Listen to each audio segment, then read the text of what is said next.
My dear students, very good morning.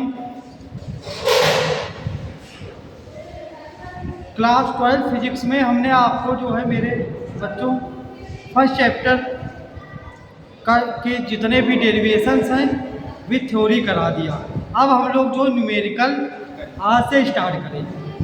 जो numerical आपके जो है डेरिवेशंस पे जो है बेस्ड न्यूमेरिकल है, या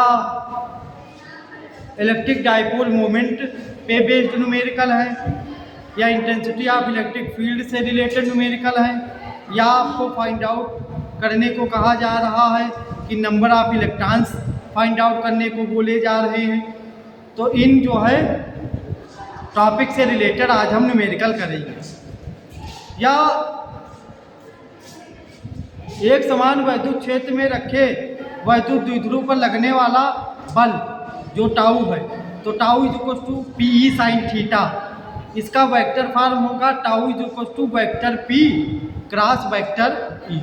इस पर अगर जो है कोई भी न्यूमेरिकल है तो वो सारे न्यूमेरिकल्स आज हम इस जो है क्लास में कवर करेंगे, ठीक है। तो पहला न्यूमेरिकल हम आपको कराने जा रहे हैं कि कह रहा है किसी वस्तु को 4.8 इंटू 10⁻⁻19 कूलाम से धनावेशित करने के लिए कोई भी ऑब्जेक्ट है, मान लो उस ऑब्जेक्ट को हम लोग जो है चार्ज करेंगे।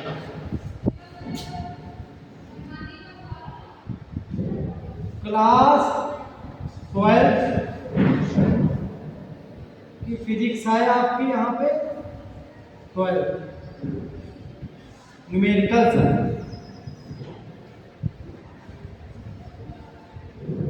Electric charge and fields.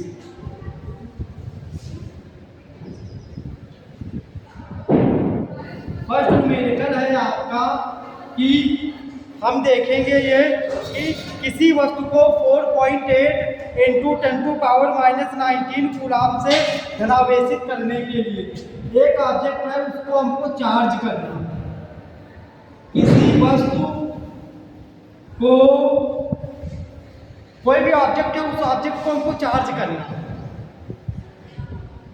कौन सा चार्ज उसको देना? पॉजिटिव चार्ज करना। जैसे आप अपना फोन ही चार्ज कर रहे हो, अब उस फोन को चार्ज करने के लिए हमको जो है कितने कूलाम का जो है आवेश चाहिए और कितने नंबर ऑफ इलेक्ट्रॉन्स उसमें फ्लो होंगे, क्योंकि चार्ज होता है फ्लो ऑफ इलेक्ट्रॉन्स, धारा होती है फ्लो ऑफ इलेक्ट्रॉन्स। वायर में धारा नहीं बहती, वायर में इलेक्ट्रॉन्स फ्लो होते हैं। वायर में क्या फ्लो होते हैं? इलेक्ट्रॉन्स फ्लो होते हैं। जितने नंबर ऑफ इलेक्ट्रॉन्स होंगे उतने ही जो है मैग्नीट्यूड में जो है फ्लो ऑफ करंट होगा, उतना ही ज़्यादा फ्लो ऑफ करंट का मैग्नीट्यूड होगा। धारा की क्वांटिटी उतनी ही ज़्यादा होगी जितनी वायर में maximum number of electrons flow होंगे।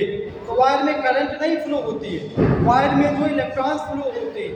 1 इलेक्ट्रॉन पे कितना जो है चार्ज होता है? 1.6 इंटू 10⁻⁻19 कूलाम। वह तो धारा नहीं बहती, इलेक्ट्रॉन्स फ्लो होते हैं वायर में।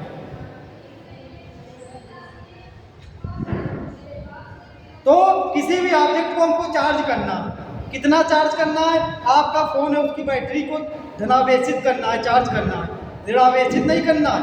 चार्ज करने के लिए जो है उस पर धनावेश देना पड़ेगा, उसको पॉजिटिव चार्ज देना पड़ेगा। तो कह रहा है किसी वस्तु को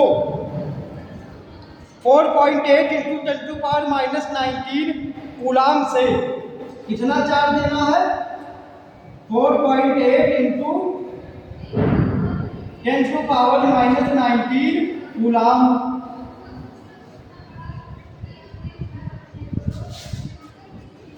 से धनावेशित करने के लिए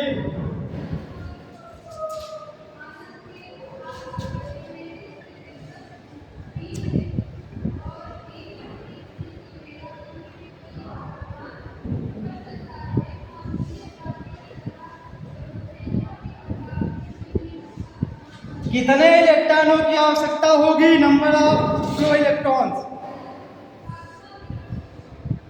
कितने इलेक्ट्रॉन निकाले जाएं।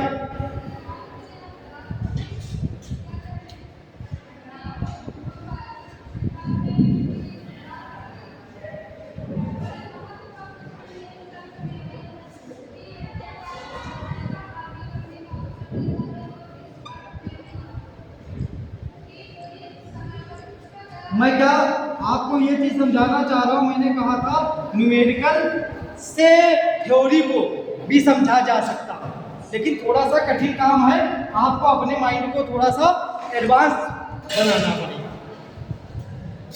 पुरानी जो है परंपरा को लेकर के नहीं चलना है, रोट लर्निंग नहीं करनी है। आपको जो है अपने माइंड को एडवांस करना पड़ेगा। हम लोग चैप्टर पढ़ रहे हैं electric charges and fields. Electric charges and fields में जो डेरिवेशंस थे, जो थ्योरी थी, वो सारी हमने कंप्लीट करा दी।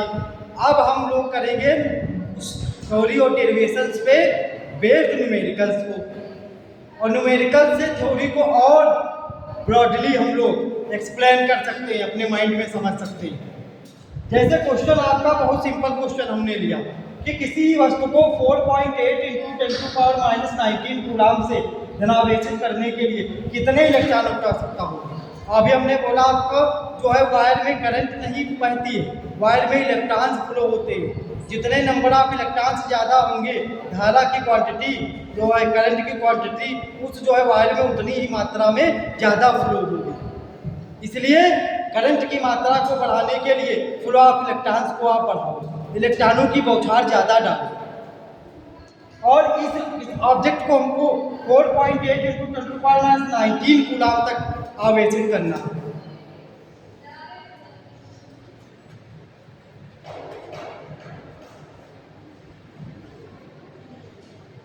Increase in charge is directly proportional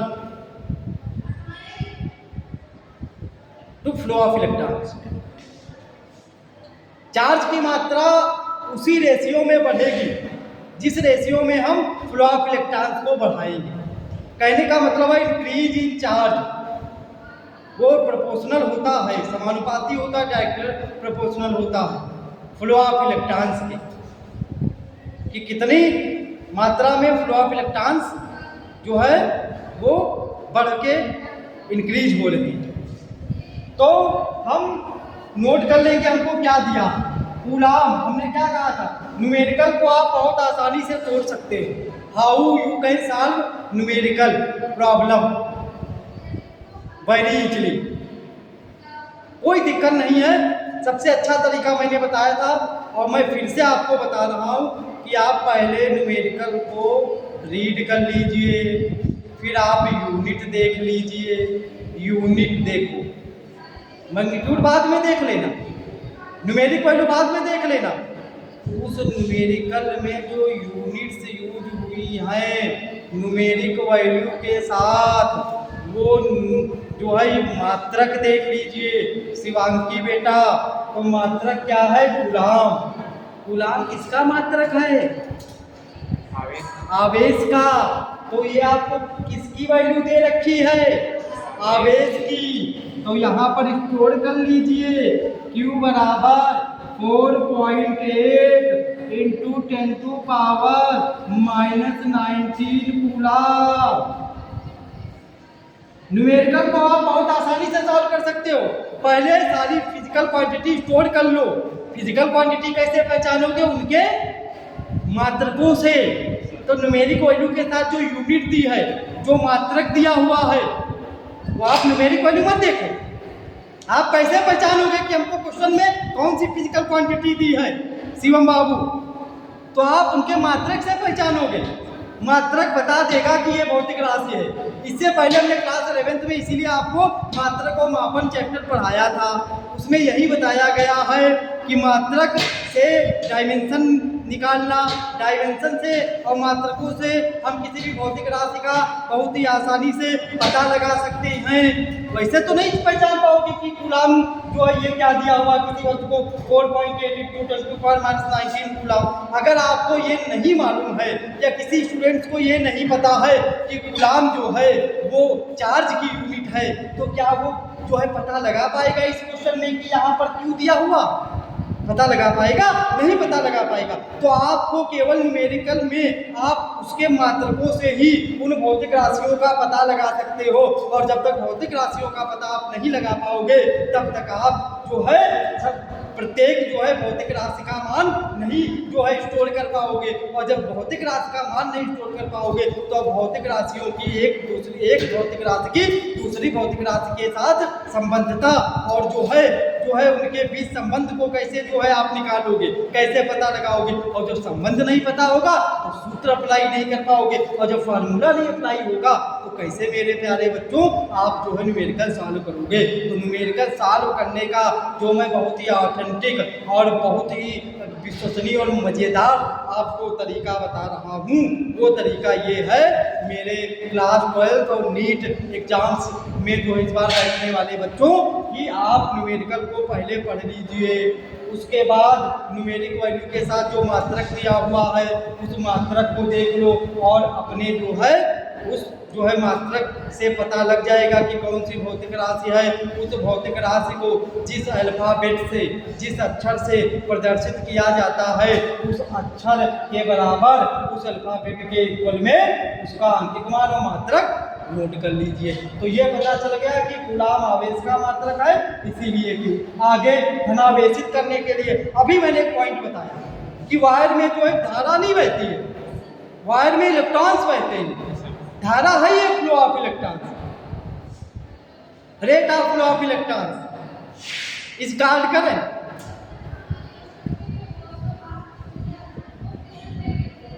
current नहीं बहती है, इलेक्ट्रॉन्स फ्लो होते हैं। फ्लो जितने में जो है ज़्यादा मात्रा में फ्लो ऑफ इलेक्ट्रॉन्स होगा उतने ज़्यादा मात्रा में उस वायर में करंट फ्लो होगा। तो Q = 4.8 × 10⁻⁹ कूलाम दिया है। धनावेशित करने के लिए हम पहले तो पॉजिटिव चार्ज लाना है, क्योंकि हमको उसको चार्ज पार्टिकल बनाना है, और चार्ज पार्टिकल का मतलब है उसको हम लोग जो है धनावेशित करेंगे। कितने इलेक्ट्रॉनों की आवश्यकता है? तो नंबर ऑफ इलेक्ट्रॉन आपसे पूछ रहा है n। कितने इलेक्ट्रॉनों की आवश्यकता, कितने फ्लो ऑफ इलेक्ट्रॉन हो गए यार, और एक इलेक्ट्रॉन पे चार्ज कितना होता है 1.6 × 10⁻⁹ कूलाम। इलेक्ट्रॉन का भी मात्रक कूलाम होता है। ठीक, इतना पता कर लिया। अब आप सूत्र अप्लाई करेंगे Q = NE। N क्या होता है? Number of electron. E क्या होता है? एक इलेक्ट्रॉन का आवेश, और Q क्या है? उस चार्ज पार्टिकल पर आवेश, पार्टिकल का आवेश जिसको चार्ज करना है। इस मात्रा में हमको निकालना है N, तो N = हो जाएगा जो है Q/E। तो N = Q का मान दे रखा है 4.8 × 10⁻⁻⁹, और E कितना है 1.6 × 10⁻⁻⁹। 10⁻⁻⁹ से 19 गया, पॉइंट से पॉइंट गया, 16, 16, 3 = 48। तो कितने इलेक्ट्रॉन इतना चार्ज जो है देने के लिए, चार्ज की मात्रा इतनी जो है देने के लिए उस जो है पार्टिकल को, उस ऑब्जेक्ट को कितने इलेक्ट्रॉनों की जरूरत होगी? Only 3 electron.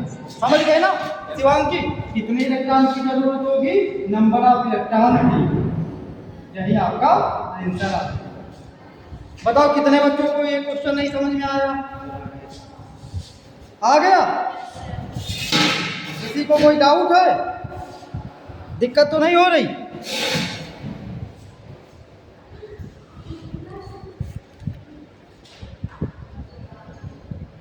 Point should be clear. Any problem to all of you?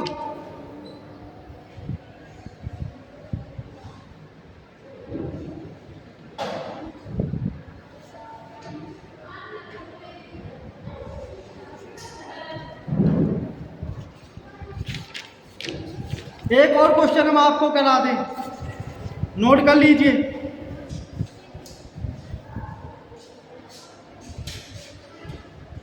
एक चालक पर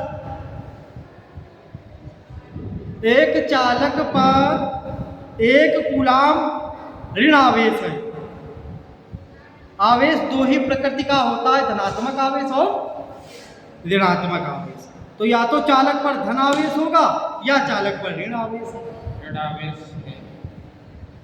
एक चालक पर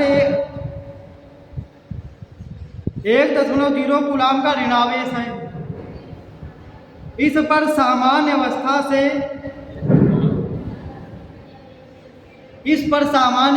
से कितने इलेक्ट्रॉन अधिक हैं?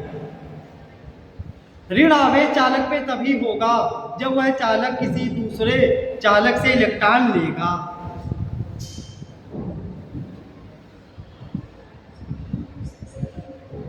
जब कोई भी तत्व किसी दूसरे तत्व से इलेक्ट्रॉन लेता है तो उस पर क्या आता है? ऋण आवेश। और जो देता है उस पर क्या आता है? धन आवेश। तो धन आवेश दे देगा तो इलेक्ट्रॉनों की कमी हो जाएगी उसके ऊपर, और जो लेगा उस पर अधिकता होगी। तो उसके पास जितने इलेक्ट्रॉन थे और फिर उसने लिया, तो जितना पहले इलेक्ट्रॉन थे और किसी चालक से इलेक्ट्रॉन लेने के बाद उस पर कितने इलेक्ट्रॉन अधिक हो गए। कहाँ तक लिखा? ऋण आवेश है। फिर आगे लिखो संजीवनी। इस पर सामान्य अवस्था से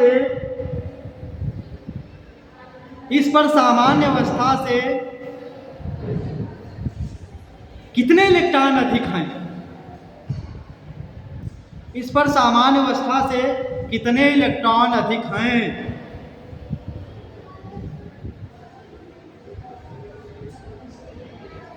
अब इस क्वेश्चन को अभी हम उसी तरीके से तोड़ेंगे आराम से। हमने क्या कहा कि आप न्यूमेरिक वैल्यू ना देखो, आप ये देख लो कि जो है यूनिट क्या दी हुई। अगर गुलाम है तो आवेश दिया हुआ है, न्यूटन है तो बल दिया हुआ है, न्यूटन पर गुलाम है तो क्या दे रखा है? वैद्युत क्षेत्र की तीव्रता दे रखी है।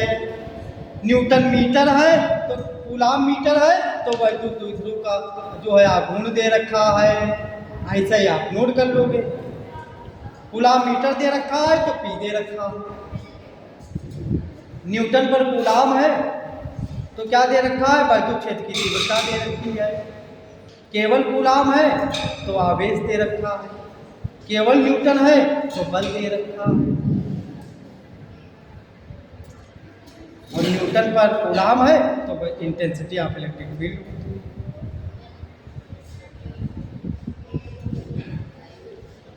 और टाउ न्यूटन मीटर। अगर न्यूटन मीटर है तो बड़े गुण का गुण दे रखा। तो अब इस क्वेश्चन में कैसे हम पहचानेंगे, ये शिवम बाबू हमको बताएंगे। तो क्वेश्चन है, एक चालक पर एक कूलाम ऋण आवेश है। एक चालक पर एक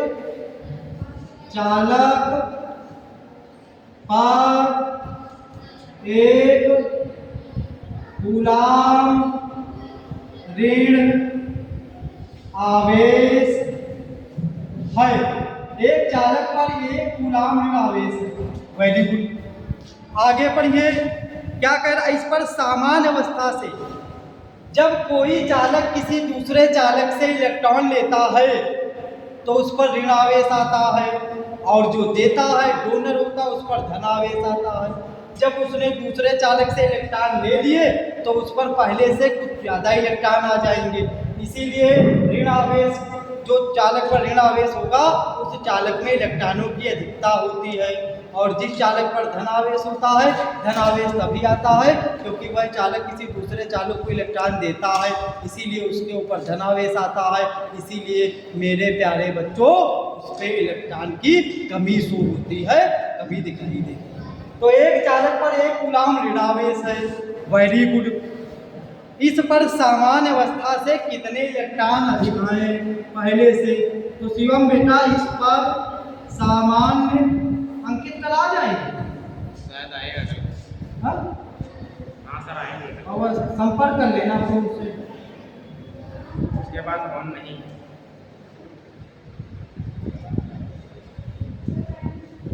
पर सामान्य अवस्था से कितने इलेक्ट्रॉन अधिक हैं।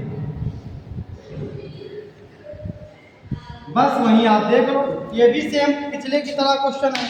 आपको एक कूलाम ऋण आवेश दिया है, ऋण मतलब ये तो आवेश की प्रकृति है, कोई दिक्कत नहीं। तो Q इक्वल टू कर लो 1 कूलाम, माइनस में कर लो,